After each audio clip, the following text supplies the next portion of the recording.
Bonjour à tous et à toutes, on est toujours au Japan Expo et on est toujours sur le stand Namco Bandai. Et cette fois-ci, là, on a pu jouer à Saint Seiya, le prochain jeu Chevalier du Zodiaque, un jeu de combat développé par Dims. C'était assez impressionnant. Enfin, je sais pas ce que tu en as pensé. On a pu jouer à deux. On avait 6 personnages de dispo.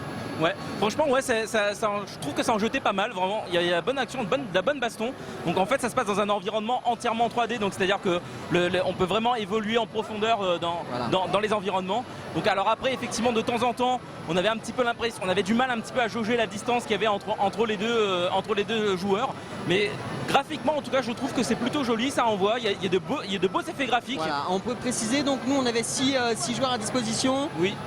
Nous, on a incarné à tour Shun, Seiya, on a incarné Saga, le chevalier d'or des Gémeaux, et Iki, donc le chevalier du Phénix. Alors, bon, après, il y a toujours la question de l'équilibrage.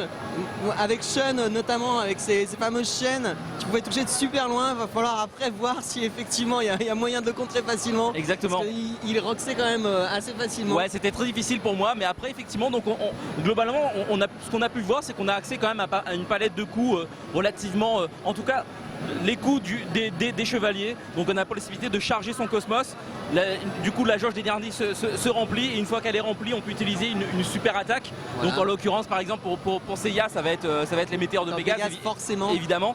Alors après j'ai vu aussi qu'il y avait la possibilité d'utiliser une version un peu moins puissante des attaques de chaque chevalier. Donc qui consomme un peu moins de cosmos, évidemment qui fait moins de dégâts, un petit peu moins impressionnante visuellement. Mais en tout cas au moins on peut les enchaîner avec les combos quoi. En termes de coups, ça va l'air relativement limité avec les coups les plus connus des personnages. Maintenant c'est pareil, un gameplay qui m'a semblé assez accessible, mais justement plutôt un jeu qui est dans le fun immédiat. C'est ça. C'est clairement pas un jeu pour la compétition, ce genre de choses. C'est plutôt un jeu peut-être plutôt pour les fans qui ont envie de s'amuser, qui ont envie d'en avoir un petit peu plein les yeux. Pourquoi pas. Voilà, en tout cas moi l'aperçu qu'on peut avoir était plutôt sympa. Moi j'ai trouvé ça vraiment plutôt pas mal. Après à voir évidemment sur la longueur et une fois que le jeu sera complet. Plutôt sympa, effectivement pas à jouer de manière sérieuse, vraiment à jouer de manière détendue. C'est vraiment un jeu de combat à la cool. Exactement. Voilà, moi je pense qu'on a fait le tour. On a fait le tour et puis du coup on se donne rendez-vous pour de prochains reportages, de prochains sujets vidéo sur jeuxvideo.com à la Japan Expo. Ciao tout le monde.